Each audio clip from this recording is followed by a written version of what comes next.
London, 1849. The Duke had never held a baby in his arms, not even when he had a son.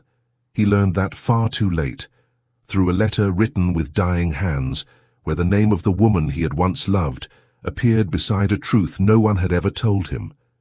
You have a son. There was no address, no forgiveness, only a date. The boy would be 8 years old now, and perhaps he no longer wished to be found. Vincent Hathaway, Duke of Grantley, sat alone in the silent study of his Mayfair residence, holding the letter with both hands.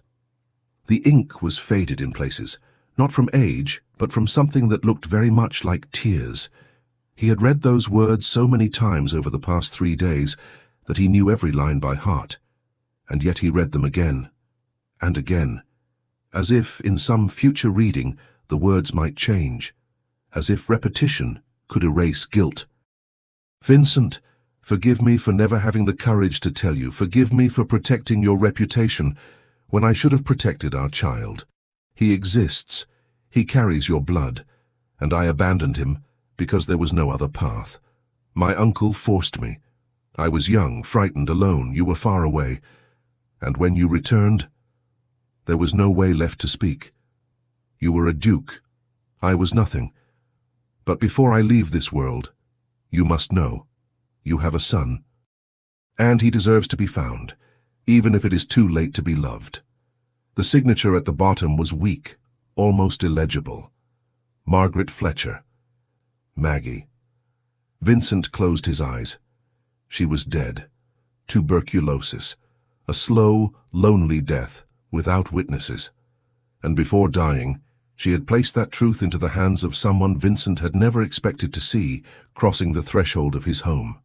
Vivian Lockwood, the widowed Countess of Remington. He still remembered the moment she had appeared 3 days earlier, the sealed letter in her hands, her posture rigid with a burden too heavy to be ignored.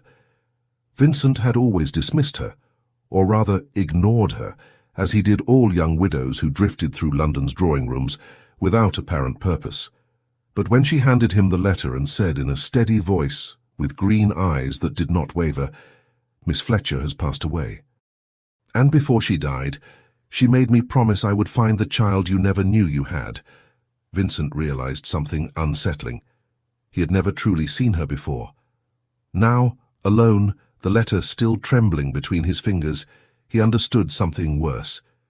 He had never truly seen Maggie either. 8 years, an entire childhood lived without a name, without a father, without knowing where he came from, and Vincent, during all that time, had lived as if nothing had happened. Because nothing had happened to him, but to Maggie everything had, and now she was gone, and the child, their child, was somewhere in the world, alive or dead, safe or lost, alone or loved by strangers. Vincent folded the letter slowly and placed it back into the envelope. 3 days. 3 days since he had learned he was a father. 3 days without sleep, without proper meals, without the ability to think of anything else. And one question that refused to leave him in peace: if I find him, will he want to be my son?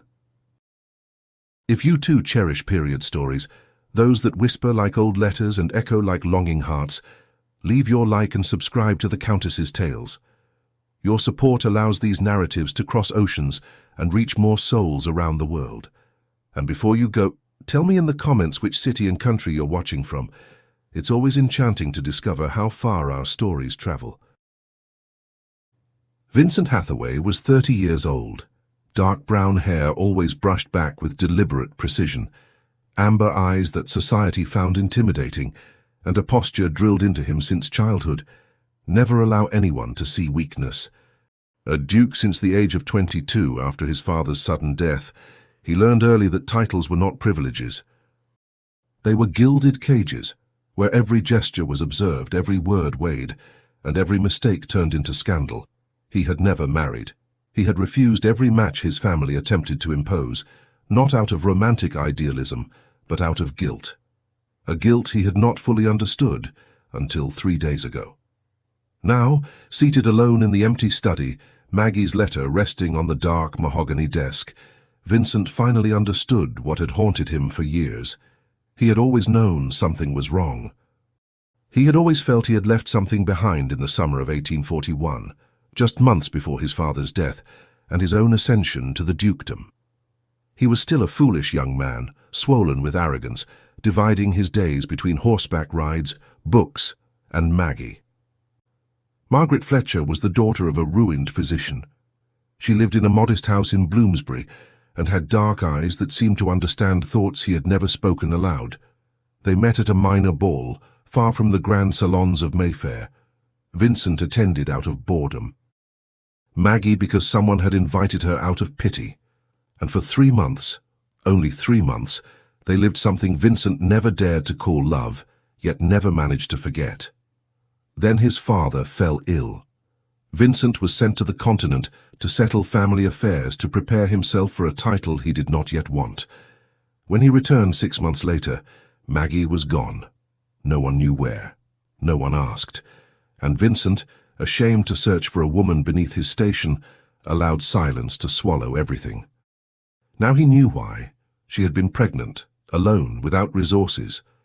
And her uncle, a man Vincent had never even met, had forced her to give up the child, to an institution, without a name, without a trace. Vincent rose from his chair and crossed to the window. Outside, London continued on, indifferent. Carriages rolled past. People laughed. Life moved forward as though nothing had changed. But for him, everything had. He had a son, 8 years old, and no idea where to begin searching. Or so he had thought. Vivienne Lockwood had said she knew where the child was left. The Foundling Hospital, London, a place where abandoned children were recorded, cared for, then sent into the countryside, or kept until adulthood. A place where records were imperfect, names were changed, and the past was deliberately erased. That afternoon, when Vivienne had left his house, Vincent had made no promises. He had denied nothing. He had only asked for time, the kind of time men like him rarely allowed themselves to request. Vincent looked at the letter once more. Maggie had asked for only 2 things before she died: that he know the truth, and that the child be found. She had not asked for forgiveness. She had not asked to be loved. She had only asked him to do what she herself had never been able to do: give their son an identity, a name, a father, even if it was already too late. Vincent drew a steady breath. He knew what needed to be done, but he also knew he could not do it alone. He needed Vivienne Lockwood, the woman he had always dismissed, the woman who was now the only bridge between him and the son he had never known. And that, of all things, was perhaps the hardest truth to accept. That redemption would come through the hands of someone he had never considered worthy of his attention. But promises did not wait for pride, and truth did not ask permission before it hurt. Vincent turned and left the study. He summoned the butler and gave an order he had never imagined giving. Send a message to Lady Remington. Tell her I need to see her. At once. Chapter 1. The Promise of the Dead. Vincent Hathaway waited 3 days before sending the message. 3 days rereading Maggie's letter until the words ceased to be mere ink on paper and became something physical, something that pressed against his chest, stole his sleep, made it difficult to breathe. 3 days imagining the conversation, the possible openings, the rehearsed phrases that collapsed before ever being spoken. 3 days trying to convince himself he could hold his voice steady before the woman he had always dismissed, and who now carried, alone, the only bridge between him and the son he had never known existed. On the morning of the 4th day, he understood the obvious. Pride was no longer worth anything, and he sent for Vivienne Lockwood. The reply arrived before noon. Brief, formal, precise. I will be there at 3 o'clock this afternoon. Vincent read the note twice as though expecting to find something hidden between the lines. Hesitation, coldness, perhaps even contempt. But there was nothing of the sort, only efficiency. And the unsettling impression that she had known this moment would come, as though she had been waiting. At precisely 3 o'clock, the butler knocked on the study door. Lady Remington, Your Grace. Vincent rose slowly. He adjusted his waistcoat in an automatic gesture, an old reflex learned in youth, and nodded. The door opened. Vivian Lockwood entered as she always entered any room, without haste, without hesitation, with the quiet confidence of someone who had learned to occupy space without asking permission.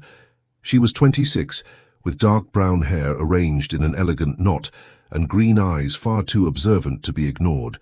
She wore dark silk, nearly black, free of unnecessary adornment.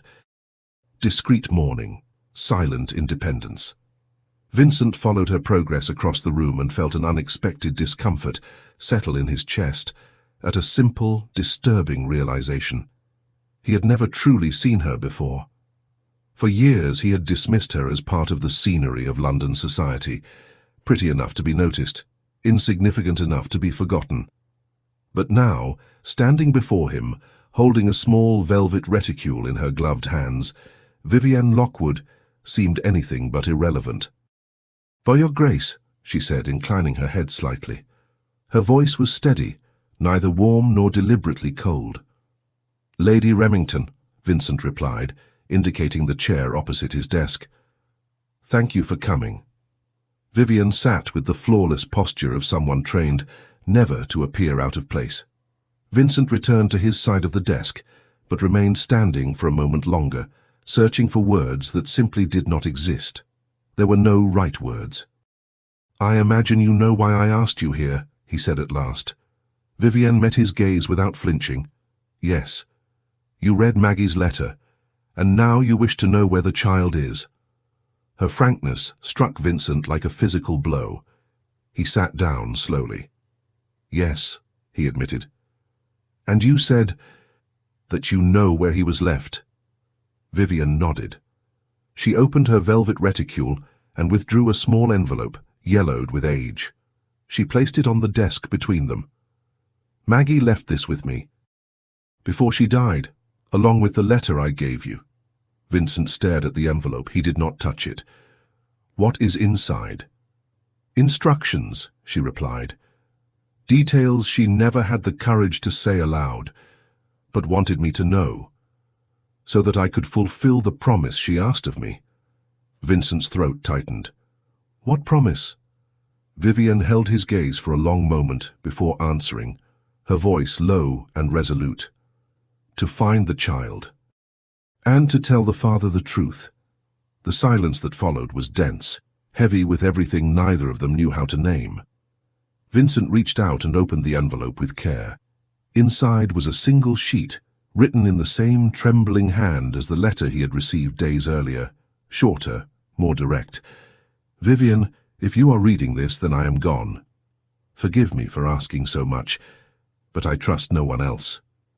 The boy was left at a foundling asylum in the spring of 1841. My uncle would not allow me to use my real name, so I left a token with him, a white handkerchief embroidered with my initials in dark blue. It was the only thing I had. My mother embroidered it for me. I do not know if he is still there. I do not know if he survived. But if there is a chance, any chance, promise me you will look for him.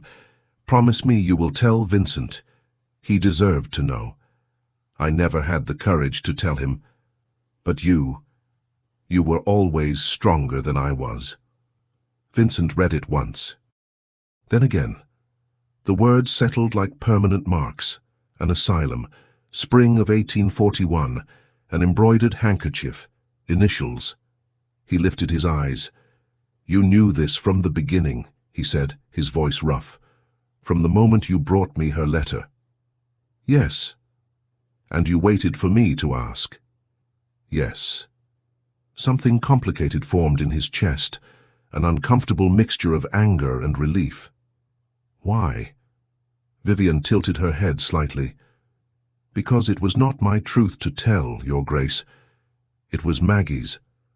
She entrusted me with fulfilling a promise, not with deciding for you." Vincent closed his eyes briefly. The answer was fair, irritating, unassailable. "You knew Maggie well?" "Since childhood," Vivian replied. "Before my marriage, before our lives took different paths." "And did she ever speak of me?" "No.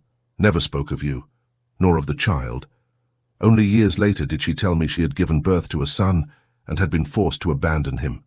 She paused. I tried to help her, offered money, shelter, paid physicians when she fell ill, but her uncle forbade it.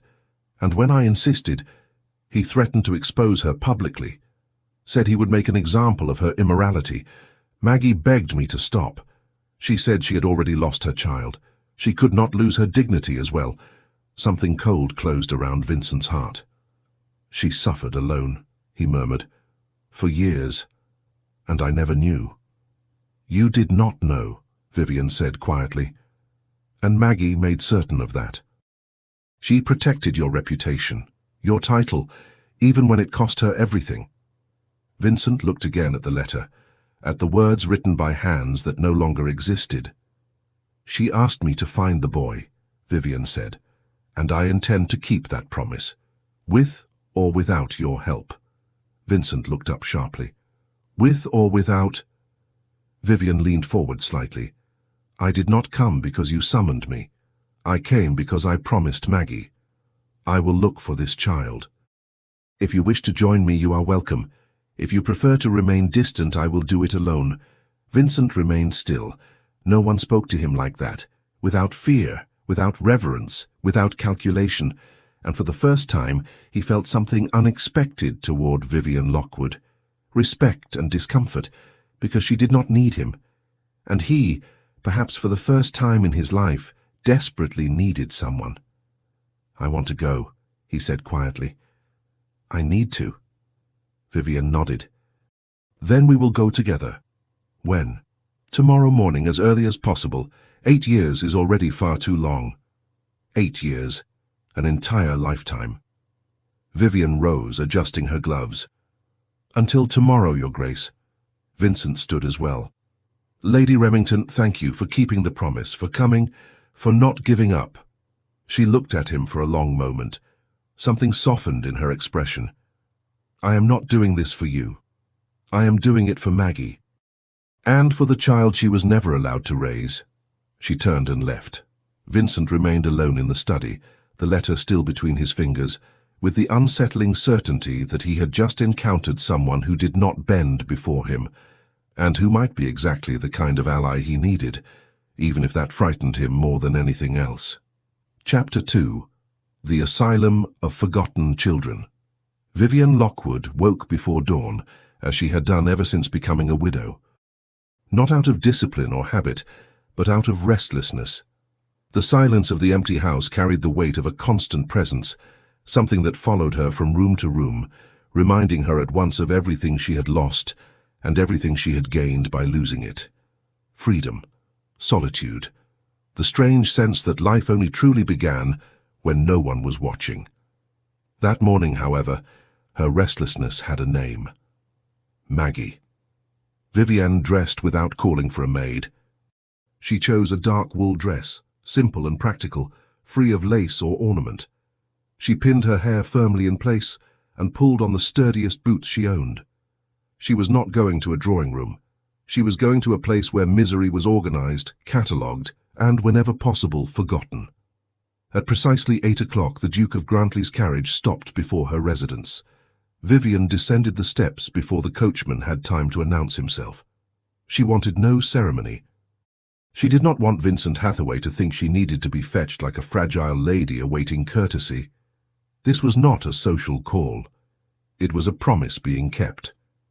The footman opened the carriage door. Vivian climbed in without assistance. Vincent was already seated inside, dressed in dark colors, his waistcoat immaculate, his posture too rigid for such an early hour. He watched her enter with those amber eyes, attentive, assessing, the same gaze that always seemed to weigh the world before deciding how to move through it. Vivian took the opposite seat, arranged her skirts, and met his look without lowering her own. "Good morning, Your Grace," she said without smiling. "Lady Remington," he replied, inclining his head slightly. The carriage began to move. The silence that settled between them was not uncomfortable, but cautious, like that of two strangers who knew they would have to trust one another, without yet knowing whether they were capable of it. Vivian turned her attention to the window. London was waking slowly, vendors setting up stalls, carts creaking over stone, smoke rising from chimneys. The world moved on, as it always did. "Have you ever been to the Foundling Hospital before?" Vincent asked, breaking the silence. Vivian turned to face him. "Yes, once. Some years ago. I brought clothing. A donation." Vincent frowned slightly. "And what is the place like?" She hesitated, not for lack of an answer, but because she knew the truth would not be easy to hear. "Clean," she said at last. "Organized, efficient, and entirely devoid of human warmth." Vincent looked away, his gaze settling on his gloved hand resting on his knee. "I see." "No, Your Grace," Vivian said gently, but firmly. "With all due respect, you do not. Not yet. But you will." He lifted his eyes, and Vivian saw something pass through them. Perhaps irritation, perhaps simply the discomfort of a man unaccustomed to being challenged. "You think me naive," he said, controlled. "No," she replied. "I think you have never needed to know places like that, and that is not a failing. It is simply reality." Vincent did not answer. But something in his expression shifted, as though he had stored her words away for later. The carriage came to a halt before a dark brick building on Guildford Street. Vivian looked out the window and felt her stomach tighten. Even after years, the place had the same effect on her. Not because of its severe, almost austere appearance, but because of what it represented. Children without names, mothers without choices, lives erased before they had truly begun. The coachman opened the door. Vincent stepped down first and offered his hand to assist her. Vivian accepted, not out of need but to avoid unnecessary friction. The moment her boots touched the ground, she released his hand and smoothed her skirts. "Ready?" Vincent asked, looking up at the building. "No," Vivian answered honestly. "But we are going in regardless." They climbed the steps together. The door stood ajar. Vincent pushed it open, and they entered a narrow, cold corridor with stone walls and a worn floor. The smell was exactly as Vivian remembered: cheap soap, stale bread, old dampness. A woman appeared at the far end of the corridor. Short, sturdy, grey hair pulled back with severity. She wore dark clothing beneath a white apron, marked by constant use. She studied them with professional caution. "May I help you?" Vincent stepped forward, assuming control, as he always did. "Vincent Hathaway, Duke of Grantley. I am seeking information about a child left here in the spring of 1841. The woman assessed him for a moment, then turned to Vivian. "And you, madam?" "Vivian Lockwood, Dowager Countess of Remington," she replied. "I accompany the Duke in this matter." The woman nodded. "Mrs. Marlowe, matron of this institution." She paused briefly. "Spring of 1841. That was 8 years ago. Many children have passed through these halls since then." "We understand," Vincent said, "but we have details." The child would have been left with an embroidered handkerchief, white with the initials MF in dark blue. Mrs. Marlowe frowned slightly. "An embroidered handkerchief. Many mothers leave tokens with their children. We do our best to preserve what we can, but there are complications." "What kind of complications?" Vivian asked, stepping closer. Mrs. Marlowe sighed, like someone weary of repeating difficult truths. "In 1843, there was a fire in the wing where older belongings were stored. Many were lost, and even before that, our records were never complete. Children arrive without names, are baptized here, then sent to the countryside. Keeping a trail is difficult." Vivian felt her stomach sink. A fire. Incomplete records. Children scattered as though they had never belonged anywhere. Vincent stood rigid beside her, but she saw his jaw tighten. "So there is nothing," he said quietly. "Nothing we can do." "That is not what I said, Your Grace," Mrs. Marlowe replied. "I need time. The records from the spring of 1841 still exist, at least in part, but they are disordered, and I cannot abandon my duties now." Vincent stepped forward. "How long?" "A few days, perhaps a week." "A week," he repeated, as though the word itself caused pain. "I have 200 children under my care," Mrs. Marlowe said firmly. "I cannot halt everything for a search that may lead nowhere." Vincent opened his mouth to insist, but Vivian touched his arm lightly. He looked at her. She shook her head almost imperceptibly. Not now. Vincent drew a breath and stepped back. "I understand, but is there at least a chance?" "There is," Mrs. Marlowe said, "but I promise nothing." Vivian stepped forward. "If you find anything, may we return?" "Yes, leave your addresses." They handed over their cards. Mrs. Marlowe took them and turned to leave.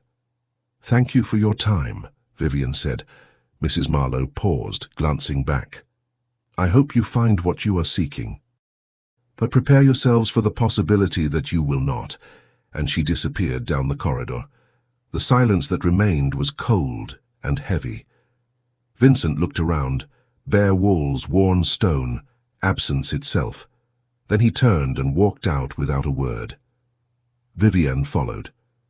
She found him standing beside the carriage, his back to her, staring up at the clouded sky.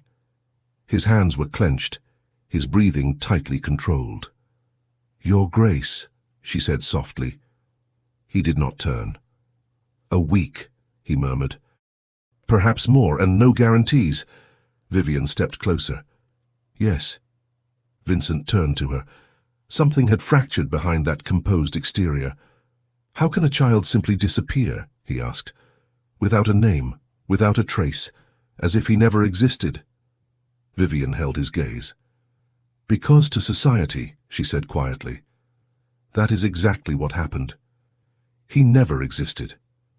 Vincent closed his eyes, drew a slow breath. When he opened them again, there was no hope, no determination. Only the painful acceptance that this search would be far more difficult than he had imagined, and that perhaps, just perhaps, he would never find the son he was looking for. Chapter 3. The Duke's Mistake. 3 days. Vincent Hathaway spent 3 days waiting for a message that never came. 3 days trying to keep to his routine. Administrative dispatches, letters from the Hampshire estate, meetings with the family solicitor about inheritances that suddenly felt hollow and pointless. Everything sounded distant, muffled, as if he were living underwater. Only one thing remained sharp. Maggie's letter, locked in the desk drawer, as though it might escape. He read it every night, the same words, the same weight. "You have a son."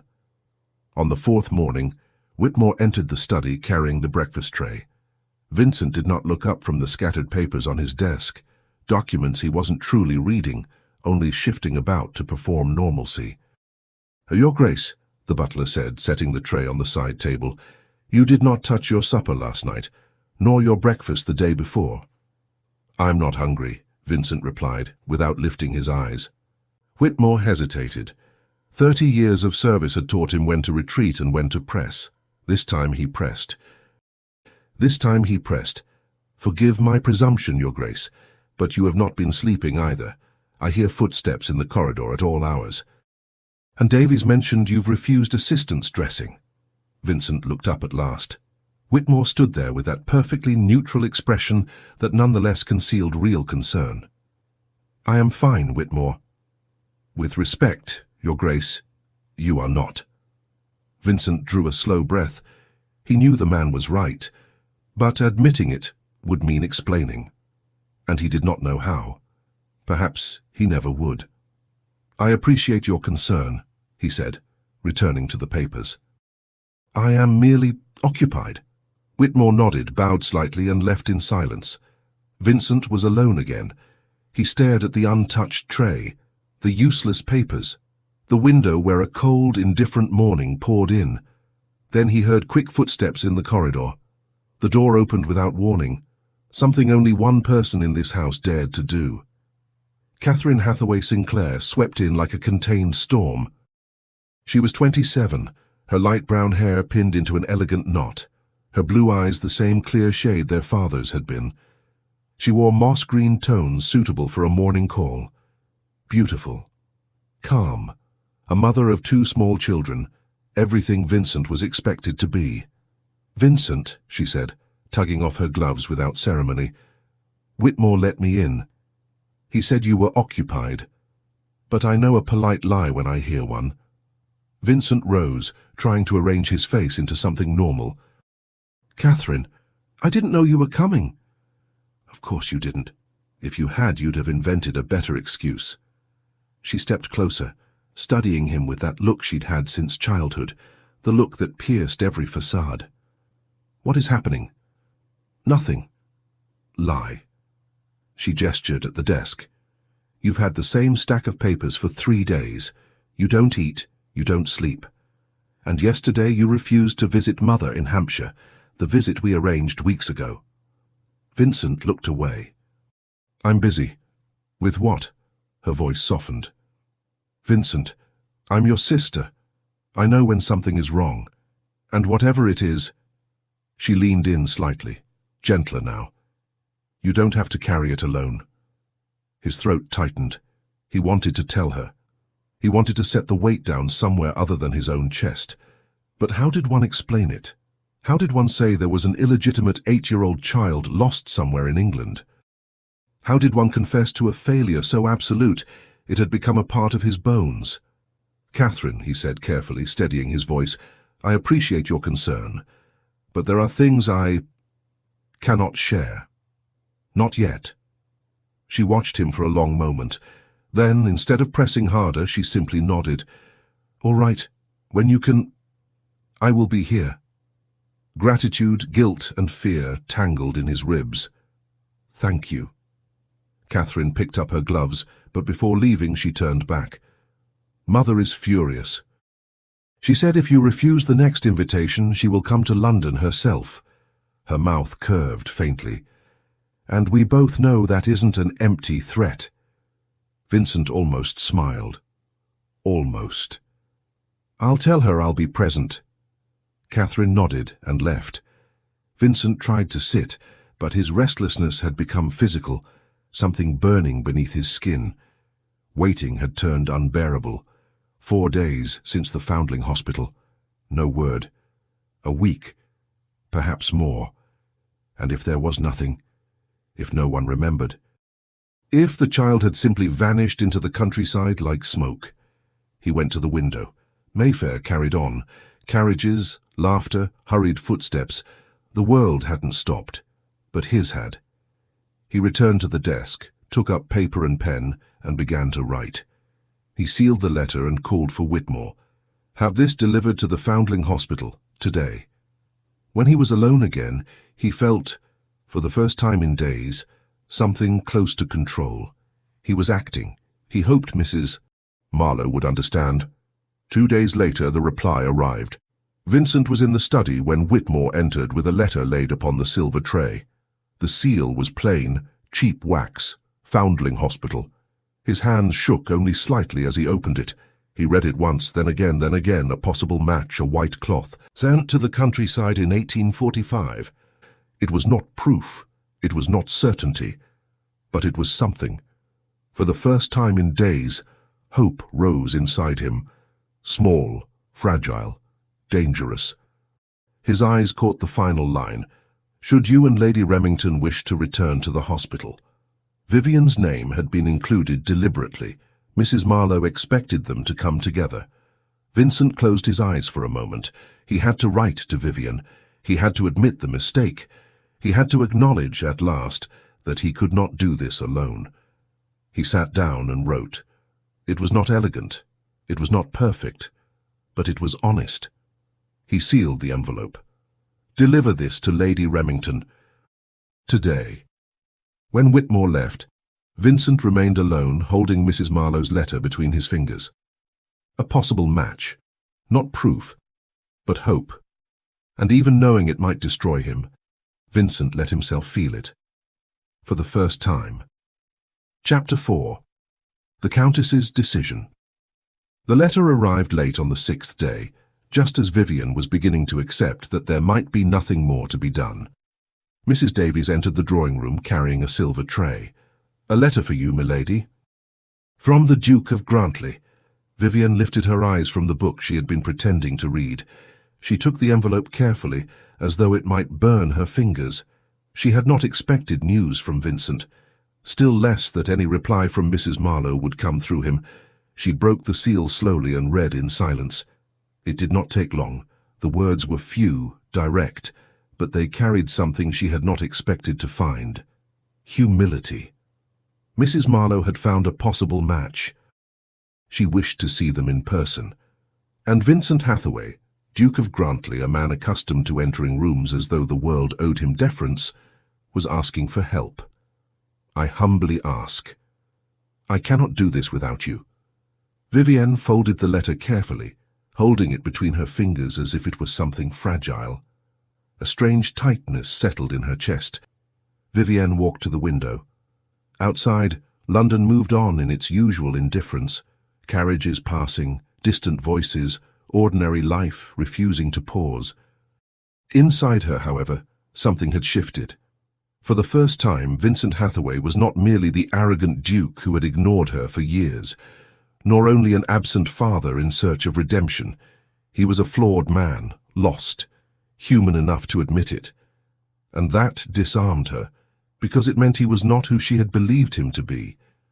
And if he was not, then perhaps she too needed to reconsider everything she thought she felt. Vivienne drew a slow breath and placed the letter in the drawer of her writing desk. Maggie, the promise. The child lost somewhere in England. She could not turn back now, even if it meant spending more time beside a man who was beginning to see her clearly, and whom, against all reason, she was beginning to see as well. The next morning, Vivienne rose early and sat by the window in her bedchamber, watching the still empty street below. Vincent's letter lay in the desk drawer, yet its words continued to echo. I cannot do this without you. She knew exactly what that implied. Returning to the Foundling Hospital at the side of an unmarried man, after already having gone once, was imprudent. Being seen again would invite whispers, and her mother in Bath would certainly hear of it. London society did not forgive women who walked alongside men alone, even under the most virtuous pretenses.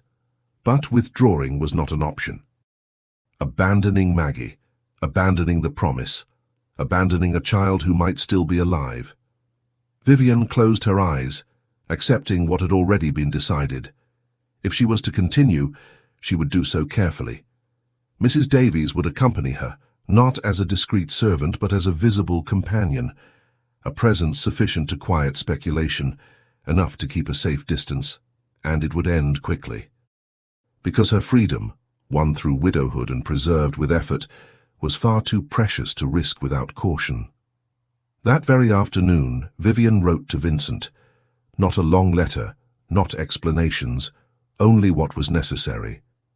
Your Grace, I will attend the Foundling Hospital with you. Tomorrow at 10 o'clock, Mrs. Davies will accompany me.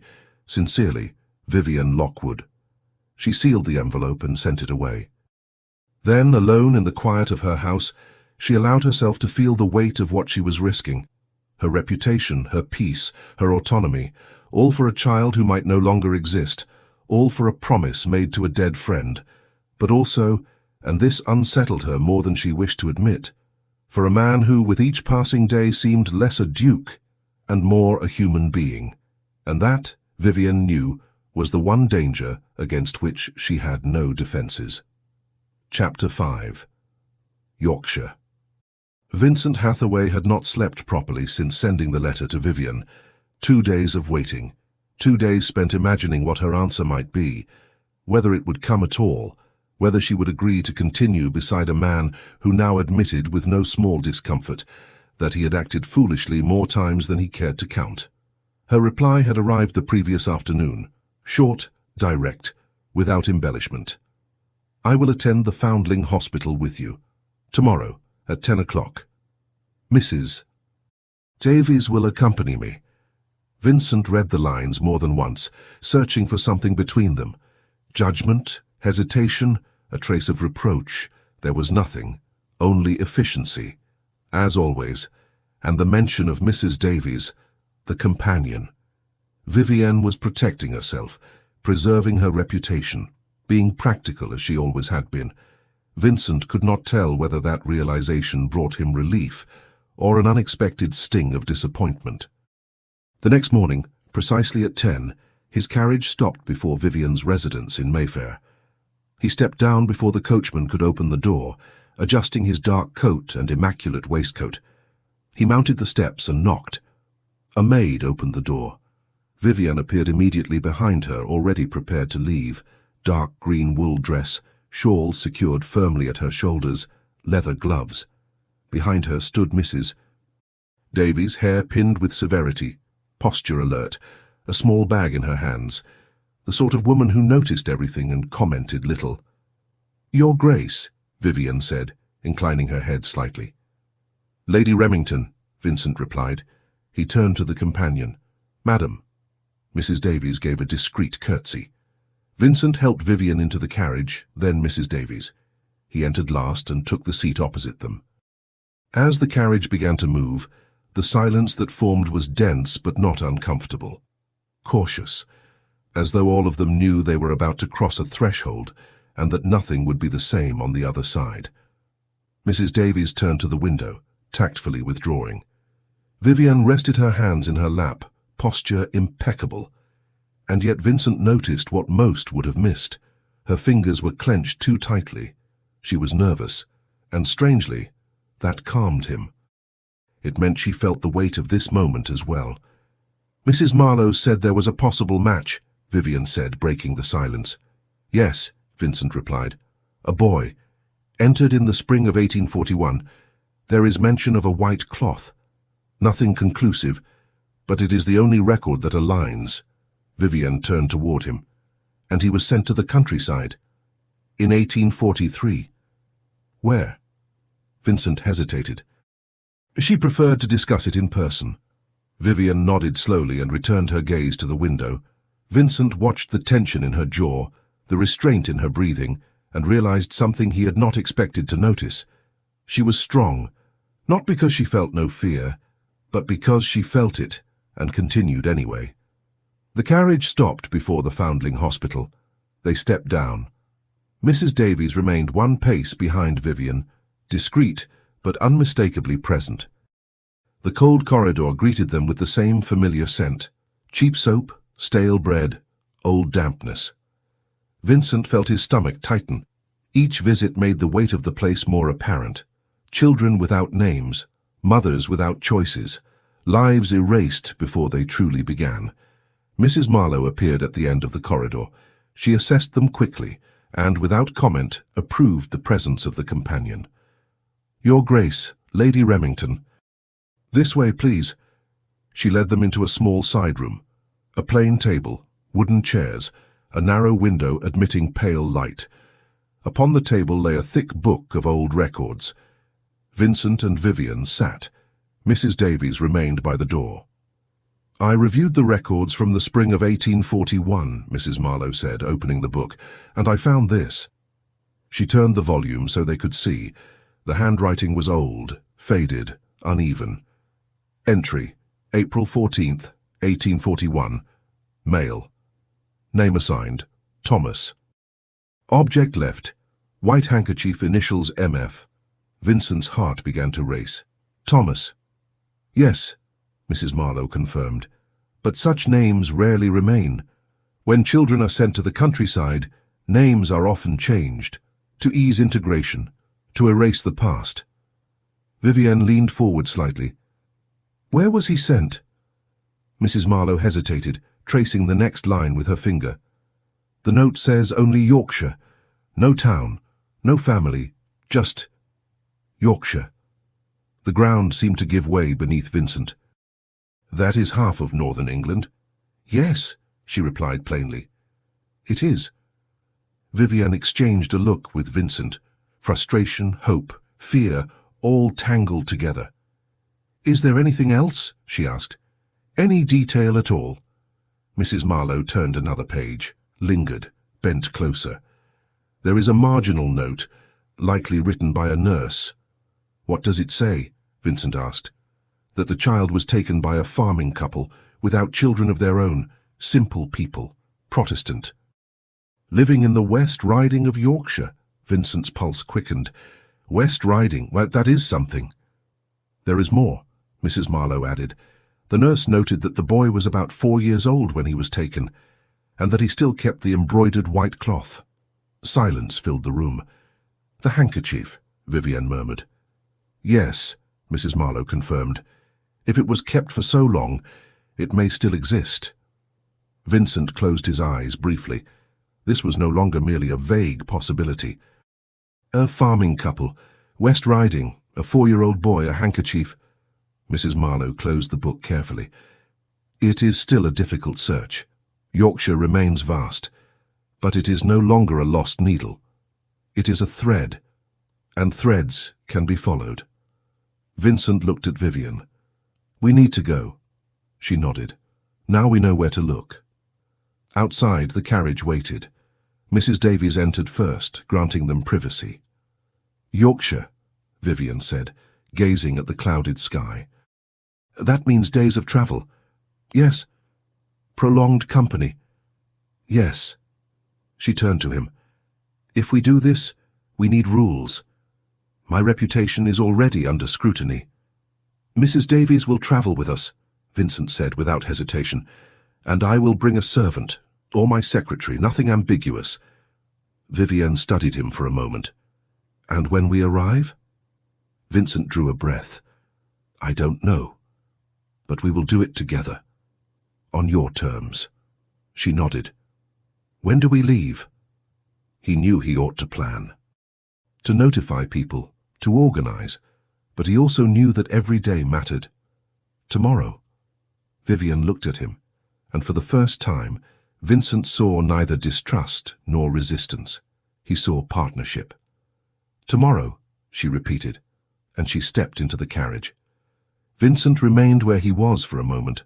Yorkshire, days on the road, days beside Vivienne Lockwood, and for the first time he realized that what truly frightened him was not the possibility of never finding his son. It was the possibility of discovering along that journey that Vivienne Lockwood was far more than he had ever allowed himself to see, and that perhaps, just perhaps, he was beginning to feel something he had no right to feel at all. Chapter 6. The Road to Yorkshire. Vivienne Lockwood had never been to Yorkshire. She knew it lay to the north. She knew it was a land of farms, open hills, and cold winds that seemed to cut straight through bone. But she had never had reason to go. Women of her position did not travel into the countryside without a clear purpose, and until now Vivienne had never had one. Until now. The carriages left London at dawn. Vincent had sent word the night before, confirming the arrangements. 2 carriages, one for her and Mrs. Davies, another for him and his secretary, a discreet man named Mr. Finch. Everything proper, everything correct. Still, Vivienne knew they were crossing an invisible line. Travelling with an unmarried man, even accompanied, even for a legitimate reason, was the sort of thing London society did not forgive easily. Her mother would be furious when she learned of it. Helen, ever sensible, would say she was being reckless. But Vivienne had already made her decision. She needed to put a face to Maggie's child. Their first stop came at midday at a modest roadside inn. Vincent stepped down first, helped Vivienne, then Mrs. Davies. Mr. Finch saw to the horses. The dining room was small, with dark wooden tables, and the scent of hot stew and fresh bread. Few travellers. A couple in one corner, a solitary merchant reading a newspaper. They sat as propriety dictated. Mrs. Davies beside Vivienne, Vincent across from them. Mr. Finch remained standing near the door.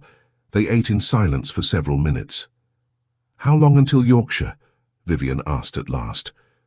2 days, Vincent replied. 3, if the weather turns. She nodded, watching the fogged window. "I still don't know where we'll begin once we arrive," he added, almost as if thinking aloud. Vivienne drew a breath before answering. "With the parishes, churches keep records, baptisms, name changes. If he was rebaptized, there may be something." Vincent lifted his gaze. "You've thought this through?" "Yes," she said simply. "I have."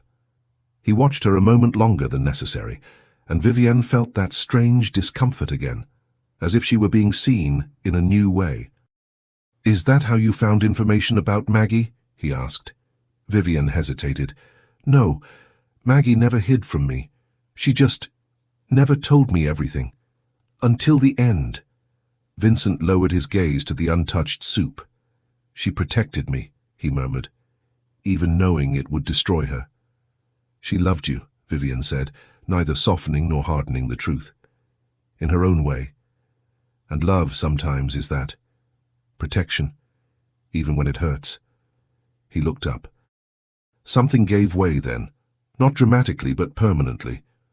"I should have looked for her," he said quietly. "When she disappeared, I should have—" "But you didn't," Vivienne interrupted, firm but not cruel. "And you can't change that. You can only do differently now." Vincent met her eyes, and for the first time he did not try to defend himself.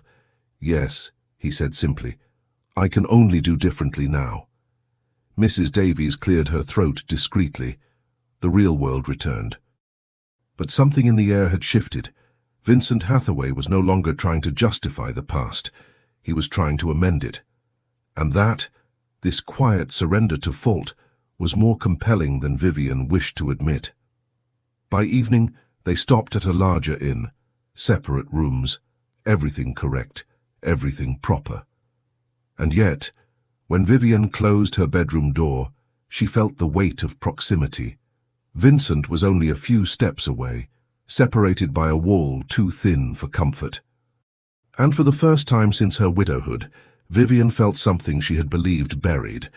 Not empty desire, but something born of respect, of partnership, of shared vulnerability, something dangerous. She lay down, listening to Mrs. Davies's steady breathing, closed her eyes, but she could not stop thinking about the man on the other side of the wall. The next morning, they returned to the road beneath a heavy sky. Mud slowed their progress. The landscape changed. Fewer houses, more fields, less London, more England. Mrs. Davies dozed. Vivienne watched the world pass. She thought of Maggie, of the promise, of the boy, and, against her will, of Vincent. He had changed, or perhaps she had changed the way she saw him. She did not know. She only knew that something was happening, something she had not planned, something she did not control. And Vivienne Lockwood hated not being in control. Late in the afternoon, rain fell hard. They took shelter at a smaller inn, little more than a farmhouse. Only 2 rooms, 1 table for supper. They sat facing one another, Mrs. Davies and Mr. Finch at the ends, silent sentinels. "Tomorrow we reach Yorkshire," Vincent said. "Yes." "And then?" Vivienne drew a breath. "Then we search, parish by parish, farm by farm, if we must. And if we don't find him," she held his gaze, "then we will have tried. And Maggie will know." Vincent was silent for a moment. "Thank you," he said at last. "For what?" "For not giving up, even when I deserved it." "I'm not doing this for you," Vivienne replied. "I know," he said gently. "Still, thank you." She looked away. Her heart was beating too fast, and she realized with uncomfortable clarity that she was beginning to care, not only about the promise but about the man sitting across from her. That night, Vivienne lay awake listening to the rain. Tomorrow they would reach Yorkshire. The search would truly begin. And perhaps they would find the boy. But she knew that when it was all over, she would have to face something she had not planned for at all. The fact that she was thinking about Vincent Hathaway far more than she should, and that by itself was reason enough for unease. Chapter 7. The Farmer. Yorkshire was colder than Vincent had expected. The carriage rolled through endless green hills, cut by low stone walls, and scattered with sheep like living snow across the land. The wind never ceased. It slipped through every crack, carrying the scent of old rain, damp earth, and distance. Vincent watched it all through the window, with a strange weight in his chest. He was far from London, far from drawing rooms, schedules, obligations, and that invisible burden of always being recognized. and for the first time, it did not trouble him, perhaps because he was not alone. Vivienne's carriage travelled ahead of his. From time to time he caught her silhouette through the misted glass, upright posture, hands resting calmly in her lap, the kind of presence that did not need a voice to command attention, always controlled, always lucid. And Vincent realized with uncomfortable clarity that thinking of her occupied far too much space in his mind, as if she were a second road running parallel to the one beneath the wheels. 3 days earlier, when he had decided to go to Yorkshire, Vincent had known he would need more than horses and good intentions. He would need excuses, carefully managed silence, someone to keep the world standing while he stepped out of his own. Catherine had appeared the next morning, unannounced as she always did, as if his sister possessed the right to cross doors no one else dared touch. She entered the study and fixed him with the look Vincent had known since childhood, the look that pierced any mask. "You're travelling," she said bluntly. "Whitmore told me." Vincent paused mid-stroke with his pen. "Yes."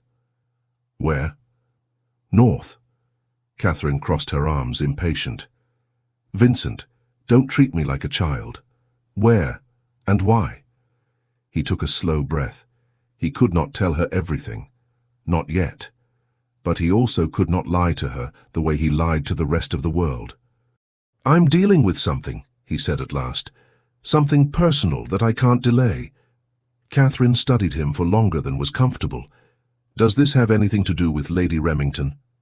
The question struck like a well-placed blow. "In part," he admitted, "but not in the way you're thinking." "And the way I'm thinking would be—" Vincent looked away. "Romantic." Catherine let out a brief laugh, not mocking, but relieved, as if that possibility were, in her mind, almost a blessing.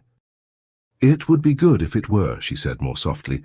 "God knows you need someone who doesn't bow to your title." Vincent did not answer because he had no ready reply, because somewhere inside him that statement lay, dangerously close to the truth.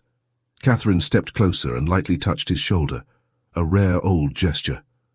"Whatever it is, finish it, and come back whole." He nodded. "I'll try." After she left, Vincent summoned Whitmore. The butler entered as he always did, impeccable, silent, ready to hold the world upright without a sound. "I'll be away for a few days," Vincent said. "Perhaps a week, perhaps longer. I need you to oversee the house, and I need you not to tell anyone, where I've gone." Whitmore inclined his head. "Yes, Your Grace. Shall I send word to the Dowager Duchess?" Vincent hesitated. His mother would be furious. If she knew now, she would descend on London like an army and drag him back by the ears. "No," he said at last. "Tell her only that I'm handling urgent matters and will return soon. Nothing more." "As you wish, Your Grace." Vincent also left instructions with his solicitor, Mr. Pembroke, a quiet man with sharp eyes who managed the duchy like a fine watch, always kept precisely on time. And then, on the eve of departure, Vincent did something he never thought he would do.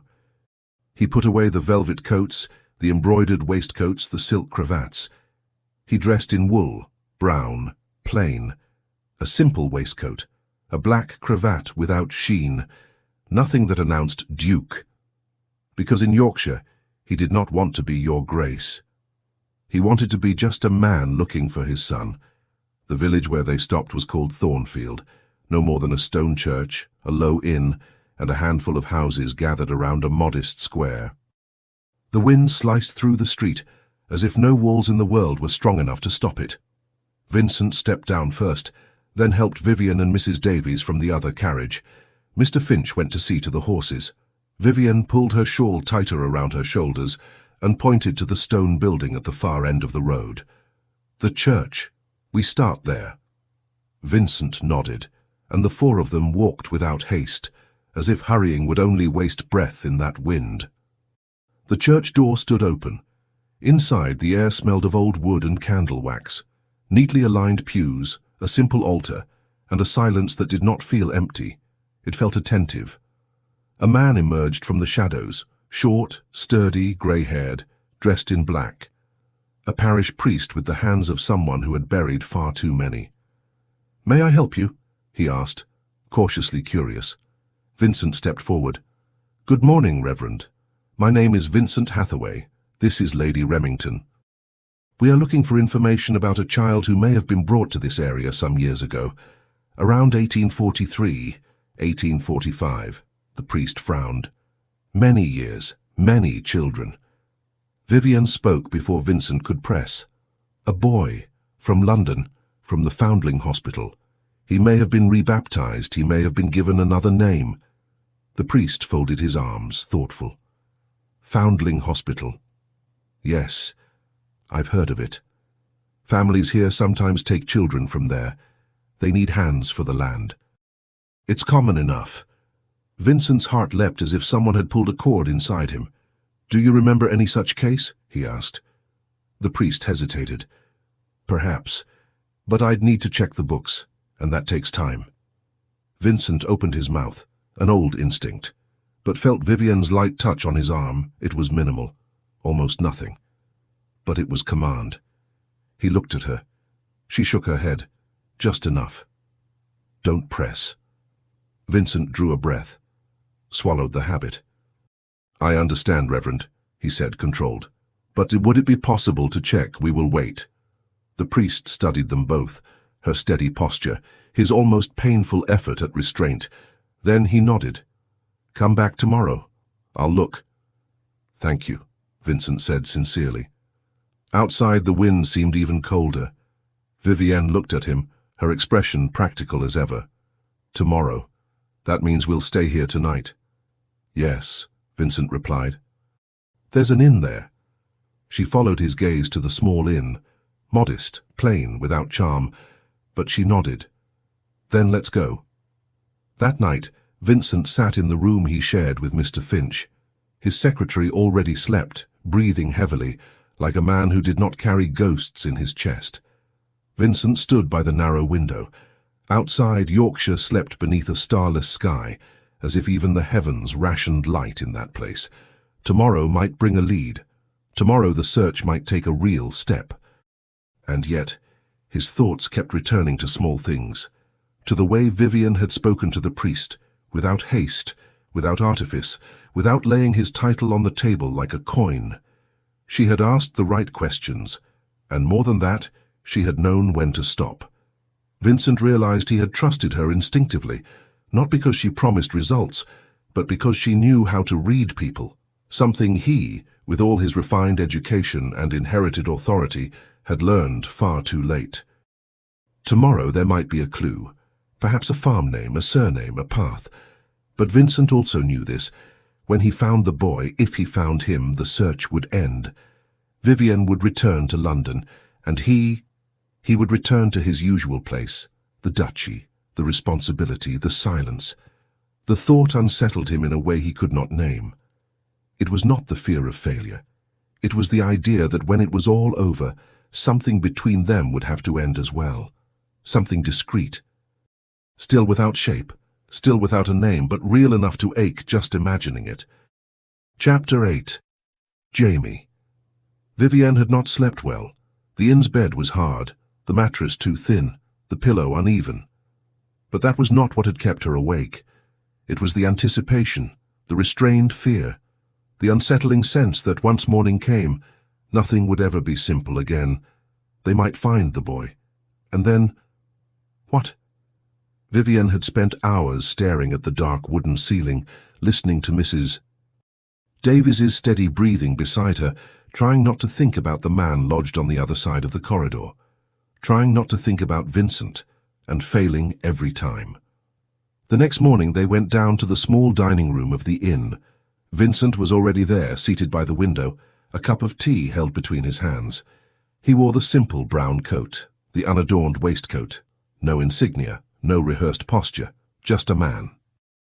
And Vivian realized with uncomfortable clarity that she had preferred him this way since the beginning of the journey. "Good morning," he said, rising when he saw her. "Good morning, Your Grace," she replied, taking her seat. Vincent hesitated for a moment. "Here, Perhaps it's better if we don't use titles. Please, call me just Vincent." Vivian lifted her eyes, surprised. "Vincent," she repeated, testing the name as if it were something new. He nodded, almost relieved. "And may I call you—" "Vivian," she answered, before she could stop herself from weighing whether she should. Something shifted in the air. They were no longer Your Grace and Lady Remington. They were simply Vincent and Vivian. And that simplicity felt more intimate than any formality. They finished breakfast almost in silence, each too caught in their own thoughts for idle conversation. Shortly after, they made their way to the church. The priest was waiting for them, punctual, an old ledger tucked under his arm. He opened it on the altar and pointed to a specific line. "I found this," he said. "Baptism recorded in August of 1845. Male child. Estimated age between 3 and 4. Name given, Jamie Brennan. Adoptive family, Mr. and Mrs. Brennan, farmers." Vivian's heart began to race. She looked at Vincent. All the color had drained from his face. "Jamie Brennan," he murmured, as if the name were too fragile to speak aloud. The priest nodded. "They're good people. Humble but honest. They couldn't have children of their own. They went to London to take in a child. To them, the boy has always been their son." Vincent kept his eyes fixed on the book, as though he feared the words might vanish. Where do they live?" "A few miles from here. Small farm, north of the village." The priest hesitated. "May I ask why you're looking for the boy?" Vivian stepped forward before Vincent needed to answer. "We are distant relatives," she said, with the ease of someone who had learned early when a lie was necessary. "The child's mother passed away recently. She asked only that we make sure he was well." The priest studied her for a moment longer than was comfortable. Then he nodded. "I understand I can give you directions, but be discreet. The Brennans love that boy. They won't welcome strangers asking questions." "We understand," Vincent said hoarsely. "Thank you." They left the church in silence. The drive to the farm took about an hour. The carriage moved slowly along narrow roads, bordered by stone walls and open fields. The sky remained grey and heavy, as if it too were waiting. Vivian stared out the window without truly seeing anything. A boy of 8, Jamie. And what would Vincent do when he saw him? The farm appeared in the distance, small, simple, but well kept. A stone house, a low barn, chickens scattered across the yard. Smoke rising from the chimney. The carriage stopped by the wooden gate. Vincent drew a slow breath. "Ready?" he asked. Vivian took his hand, steady. "Yes." They stepped down. Mrs. Davies and Mr. Finch remained in the carriage. The gate stood open. They walked slowly along the dirt path. And then Vivian saw him, a boy, thin, small for his age, dark brown hair tousled by the wind. Simple clothes, worn boots. Crouched on the ground, playing with the dirt as if the world were nothing more than that. He lifted his head when he heard their footsteps and looked straight at them. Vivian felt the air leave her lungs, the eyes, amber, exactly like Vincent's. The boy stood up slowly, wiping his hands on his trousers, curious and alert. "Hello," he said, his child's voice clear. Vincent stopped. He stood frozen, as if something unseen had struck him. Vivienne discreetly grasped his arm, steadying him, keeping the weight of that moment from knocking him down. The door of the house opened.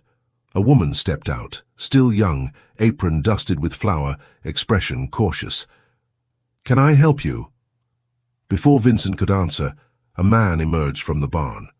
Tall, strong, hands marked by labor, hair streaked with gray. He looked at the visitors, then at the boy. "Jamie," he said, with calm firmness. "Go inside." "Your mother needs help." The boy hesitated, his eyes still fixed on Vincent. "Yes, father," he replied. But he lingered a second longer before obeying. The farmer turned back to Vincent. Vivian saw the exact moment he understood. The eyes. Amber. The same. The man looked at Vincent, then at Vivian, and then said quietly, "I think we should talk inside." Vincent nodded. He did not trust his voice. The woman understood without words. She called the boy inside. And then the four of them entered the house. The door closed behind them. And in that moment Vivian knew the search was over. But what was beginning there would be far more difficult than finding a name in an old book. Chapter 9. Truth and the Return. The Brennans' sitting room was small but well kept. A dark wooden table stood at the center, simple chairs, a hearth where the fire burned low and steady. The scent of freshly baked bread mingled with damp wool. The stone walls were bare, no ornaments, no pretension. Solid, dignified. Vincent sat where the farmer indicated. Vivian took her place beside him, silent, attentive. Mr. Brennan sat across the table. His wife remained standing near the wall, arms crossed over her apron. The silence stretched beyond comfort. At last, the farmer leaned slightly forward, his eyes fixed on Vincent. "I saw it," he said. His voice was low, steady. "The way you looked at the boy." "I recognized it." Vincent felt his throat tighten. Recognized what? The eyes. The man did not look away. "They're the same. Exactly the same."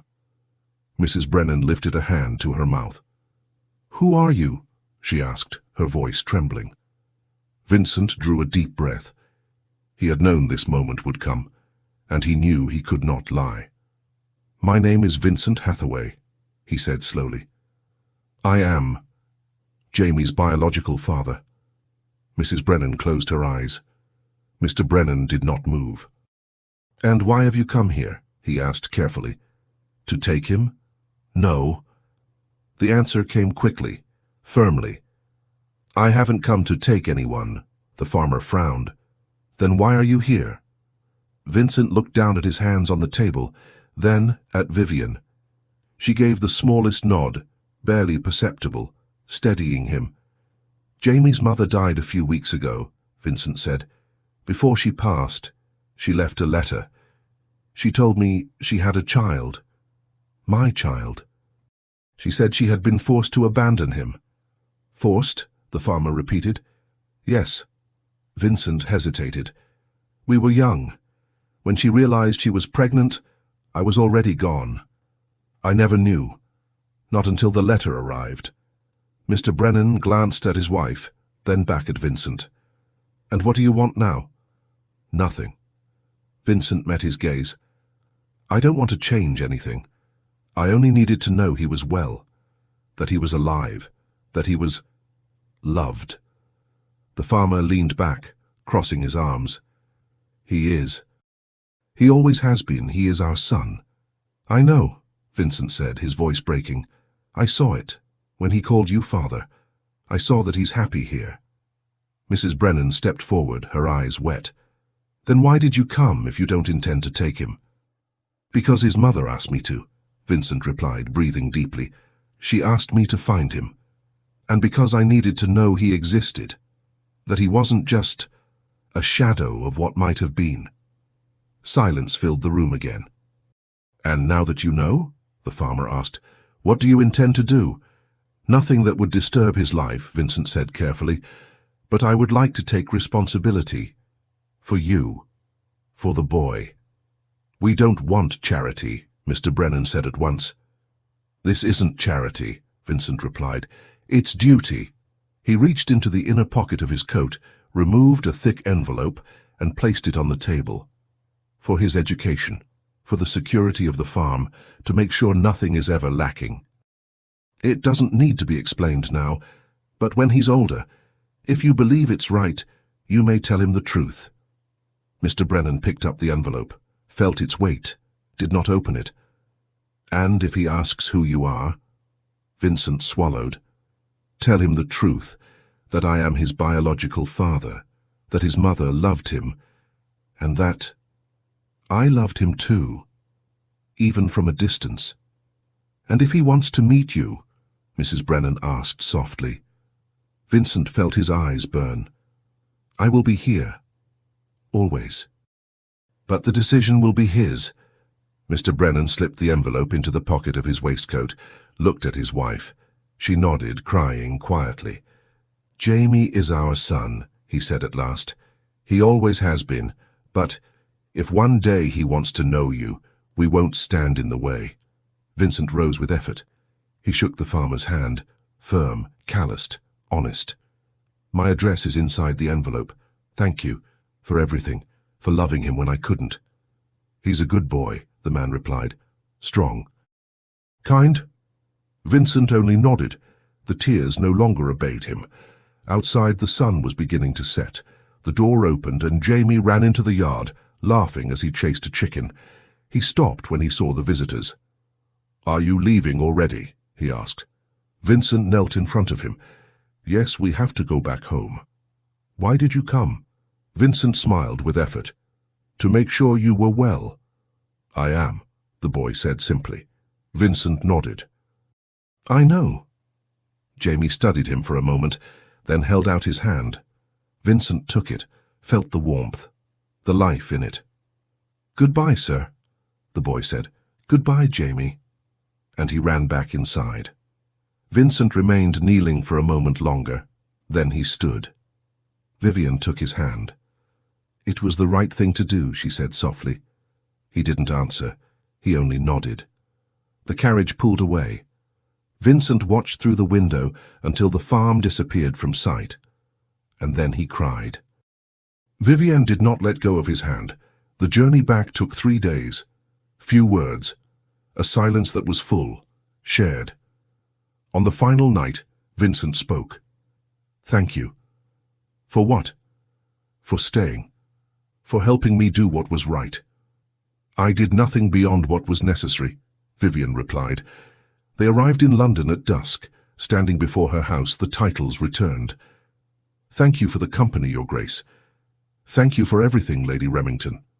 Vincent took her hand. "Vivienne." "Yes?" He could not say it. "Good night," he said at last. She nodded. "Good night, Vincent." And she went inside. That night, Vincent slept deeply, because he had kept the promise, but also because he knew that, come morning, he would have to face another truth, the one that concerned Vivienne Lockwood, and what, at last, he intended to do about it. Chapter 10. What Remains. Vivienne woke late the morning after returning from Yorkshire. Not from physical exhaustion, though she was tired, but because for the first time in weeks there was no urgency, no promise left to fulfill, no search, no road waiting to be taken. Jamie was alive, loved, safe. And now? What? She lay in bed, staring at the ceiling, feeling the strange emptiness that comes when something immense ends. It wasn't relief, nor was it full sadness.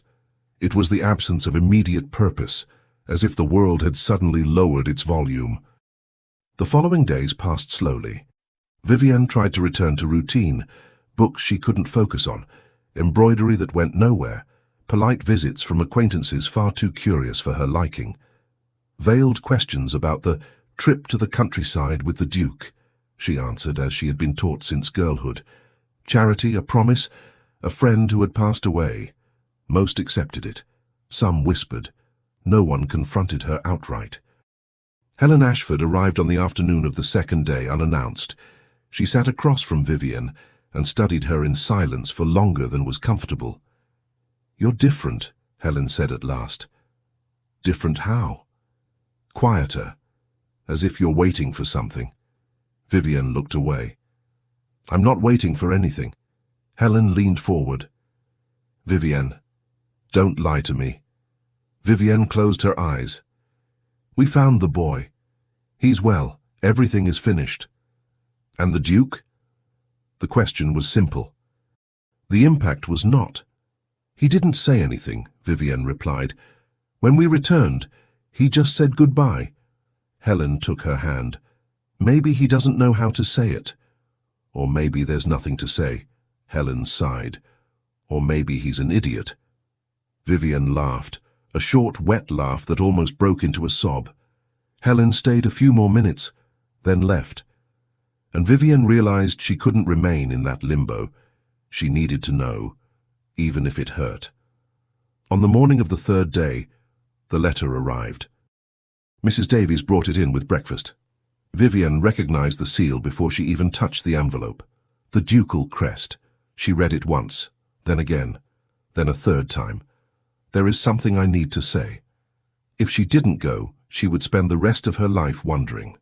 The next day at 3 in the afternoon, Vivian was in Hyde Park. Mrs. Davies walked a few steps behind her, discreet as ever. The day was cold but clear. The Serpentine reflected the pale winter light. And then she saw him. Vincent stood by the water, hands clasped behind his back, staring at the lake. He wore simple clothes. No title, no practiced posture, just a man. He turned when he heard her footsteps. Their eyes met. "Your Grace," Vivian said automatically. "Vivian," he replied. Silence. "Thank you for coming," Vincent said. "I received your letter. I didn't know if you would. I almost didn't." He nodded, accepting that. "What did you need to tell me?" she asked. Vincent drew a deep breath. "I thought that after Yorkshire everything would be settled, that I could return to the life I had before." He paused. "But I can't." "Why?" He took a step closer. "Because I discovered I don't want to be the man I was anymore. I don't want to live alone." He hesitated. "And I don't want to lose you." Vivian felt her heart tighten. "Vincent, I know I have no right," he continued. "I know I ignored you for years. I know I failed. But I fell in love with you." The words hung in the air. "Between the Foundling Hospital and Yorkshire," he added softly. "Between the silences. Between the hard choices." Vivian stepped closer.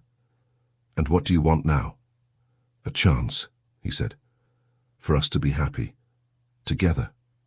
Tears slid down her cheeks. "I fell in love too," she said simply. Vincent froze. "You?" "With you. With the man who asked for help. With the man who knew how to let a child be happy. I fell in love with who you are." He closed his eyes for a moment. When he opened them, there was resolve. "Then marry me. Not now. When you're ready. When you know this is what you want." Vivian didn't hesitate. "Yes." He lifted her face carefully, as if touching something fragile. "Thank you." "For what?" "For choosing me." Then he kissed her. It wasn't urgent, nor possessive. It was a promise. "People will talk," Vivian said, smiling through tears. "Let them.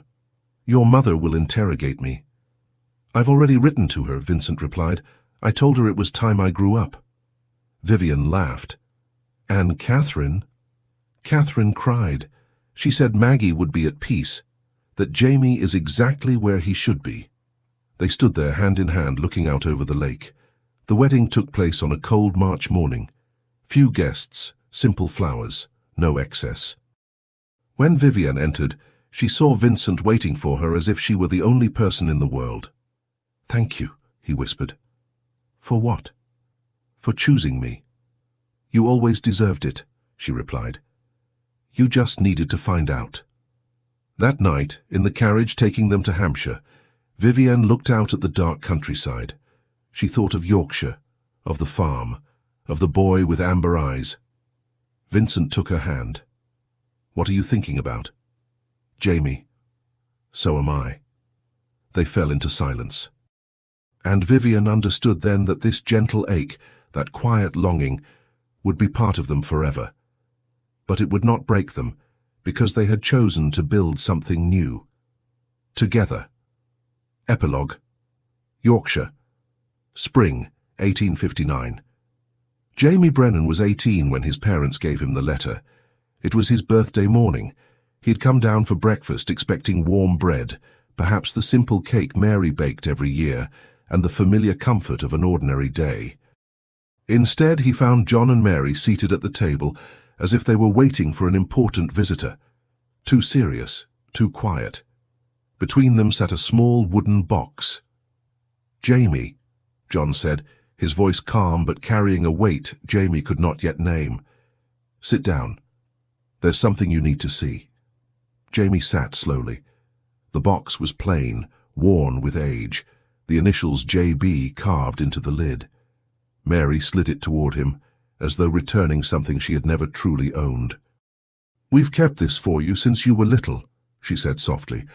"We promised we'd give it to you when you were old enough." Jamie looked from their faces to the box. "What is it?" John opened the lid. Inside lay a white embroidered handkerchief, delicate old, frayed at the edges, with dark blue initials stitched into the cloth. MF. Beside it rested a sealed envelope. No name. Just a single line written in elegant script. "For my son." The air in the kitchen shifted, as if the room itself had grown too small. Jamie picked up the envelope carefully, hands that rarely trembled now unsteady. "Who is this from?" Mary drew a deep breath. The answer pulled from somewhere she had kept closed for many years. "From your father, your biological father." Jamie went still. John continued, with the steady restraint of a man who had learned not to dramatize life, even when it cut deep. "He came here 10 years ago looking for you. That handkerchief came with you when we chose you. It belonged to your biological mother. Your father left this letter and asked us to keep it until you were ready to know the truth." Jamie looked at the handkerchief, then at his parents. For a moment, it felt as though two hearts were beating inside him, one his own and one sealed inside that envelope. "And you kept this all these years?" Mary nodded, her eyes shining. "We kept it because we promised, and because we knew that one day you would need to know, even if it hurt." Jamie looked back at the seal. "May I?" "It's yours," John said gently. "It always was." Jamie broke the seal slowly, as though haste itself would be disrespectful. He opened the letter and read, "My son, if you are reading this, it is because your parents, the ones who raised you, loved you, and helped make you the man you are today, have decided the time has come. My name is Vincent Hathaway. I am your biological father. Your mother, Margaret Fletcher, was extraordinary, gentle, brave, and deeply good. I met her when I was young and foolish, too blind to understand what I had. When she discovered she was pregnant, I had already left, unaware. When I returned, she was gone. I learned about you years later, through a letter she left before she died, a letter asking me to find you. I found you. I saw that you were alive, happy, and loved by people who gave you what I could not. Roots. And I made the hardest decision of my life, to leave you where you were, because you were not mine to take. You were theirs, and you always will be. But I needed you to know the truth, that your mother loved you, that she never wanted to abandon you, and that if any part of you wishes to understand where you came from, I am here. I do not write to claim what does not belong to me. I write to answer, if you wish, to tell you about the woman who gave you life. And so you may know that, even from afar, I thought of you more times than I can count. The choice is yours. It always was. It always will be. Vincent Hathaway, Duke of Grantley, Hampshire, England." Jamie read it once, then again. The third time he was no longer reading only with his eyes, but with a place inside him he had never known how to name, yet had always felt.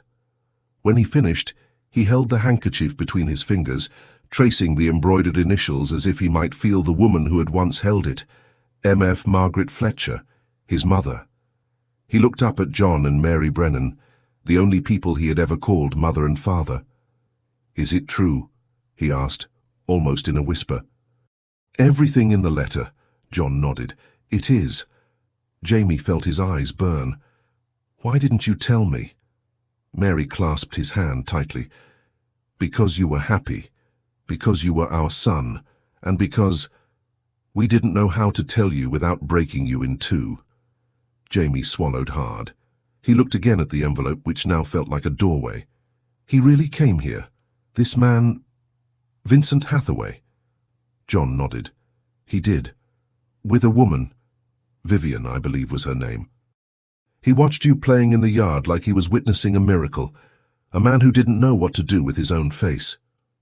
Jamie closed his eyes for a moment. Then why did he leave? Why didn't he take me? John placed a hand on his son's shoulder, not as command but as support. Because he saw that you already had a family, and he understood that taking you away would have been selfishness, not love. Jamie breathed in slowly. His chest ached in a new way, not with abandonment, but with truth. And what do you think I should do? John and Mary exchanged one of those brief looks only people who have built a life together can share. The choice is yours, Jamie, John said. If you want to meet him, we won't stop you. If you want to leave it in the past, we won't judge you. Mary squeezed his hand. You are our son. You always will be. Nothing changes that. But if there is a part of you that needs to understand, then go. Find out, and come home when you're ready. Jamie looked at them. At the kitchen, at the simple world that had always been his, and suddenly he realized that wanting to know was not betrayal. It was simply human. I want to go, he said softly. I want to meet him. Not to replace you, never, but to understand. To know who my mother was. To close the circle. John nodded. Then you will go. Mary embraced him, her quiet sob both farewell and blessing. Jamie pressed the handkerchief to his chest. And for the first time he felt the weight of two lives, the one he had lived, and the one that had been hidden from him out of love. Hampshire, 2 weeks later. The Duke of Grantley's estate was larger than Jamie had imagined. He stepped down from the carriage, staring at the pale stone mansion, the carefully shaped gardens, the ancient trees aligned as though placed there by deliberate command. It was so far removed from the farm in Yorkshire, from the mud, the honest cold, the life earned by one's hands. For a moment, he considered turning back.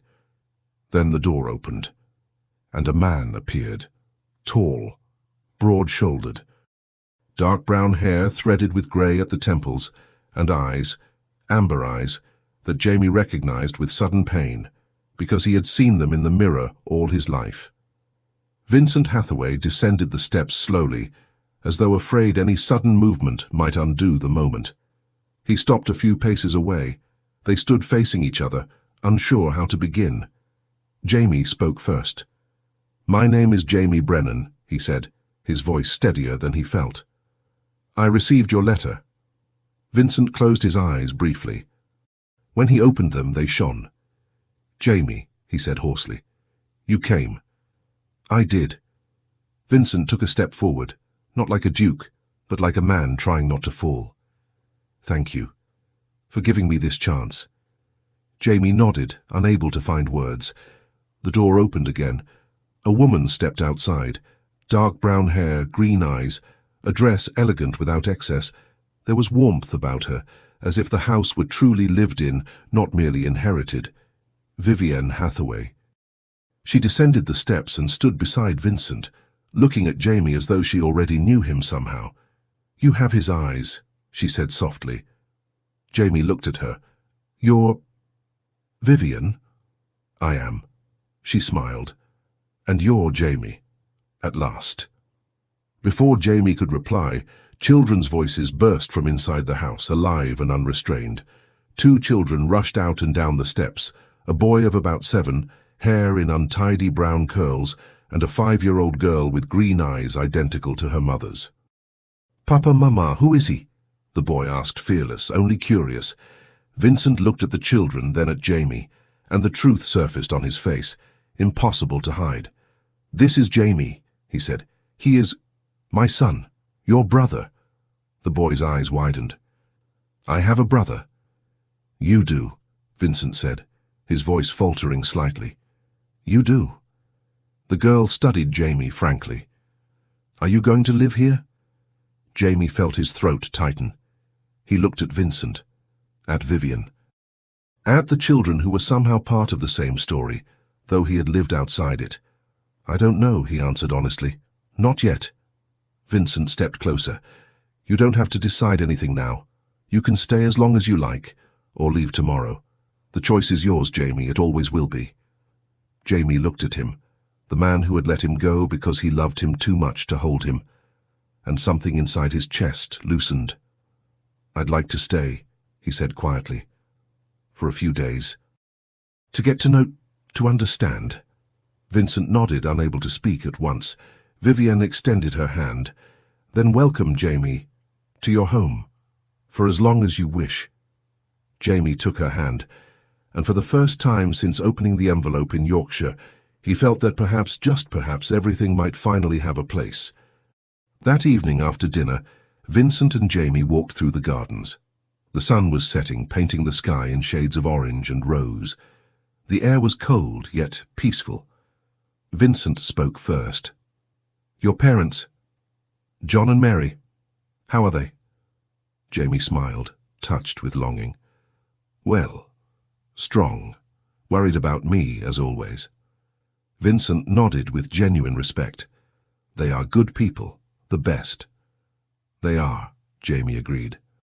"They raised me well." Vincent stopped and looked at his son as though for the first time he could look without distance. "Jamie, there's something you must understand. I don't want to replace anyone. John and Mary are your parents. They always will be. I am only the man who gave you life. Nothing more. Nothing less." Jamie studied his face carefully. "And my mother, Margaret Fletcher. Who was she?" Vincent was silent for a moment, as though memory still hurt to touch. "She was extraordinary," he said at last. "Gentle, brave, much stronger than I was then." He breathed in deeply. "And she loved you. She loved you so much that she did the hardest thing in the world. She let other people raise you, so you could have a chance." Jamie felt his eyes burn. "I wish I'd known her." Vincent lowered his gaze. "So do I." They stood side by side, looking toward the horizon, and Jamie understood with unexpected clarity that he did not have to choose. He did not have to be only the son of the Brennans or only the son of Vincent Hathaway. He could be both. He could carry two worlds within him, and somehow that did not break him. It completed him. If you stayed until the end, thank you for walking through this story with me. Thank you for remaining even when silence spoke louder than words, when choices were difficult, and when love had to be more generous than possessive. This is not just a story about a duke, a son, and a long-delayed reunion. It is a story about maturity, about understanding that love sometimes does not mean holding on, but knowing when to protect from a distance. Now I want to hear from you. What did you think of Vincent's decision? Do you believe he made the right choice by leaving his son with the parents who raised and loved him? Or, in his place, would you have chosen differently? Share your thoughts in the comments below. If this story touched you in any way, consider subscribing to the channel. Here, every story is written for those who believe in romances that honor time, pain, dignity, and hope. And if you wish to continue this journey, there are other stories waiting for you. Other quiet loves, impossible decisions, and reunions that change destinies. Thank you for being here. Thank you for feeling. And until the next story.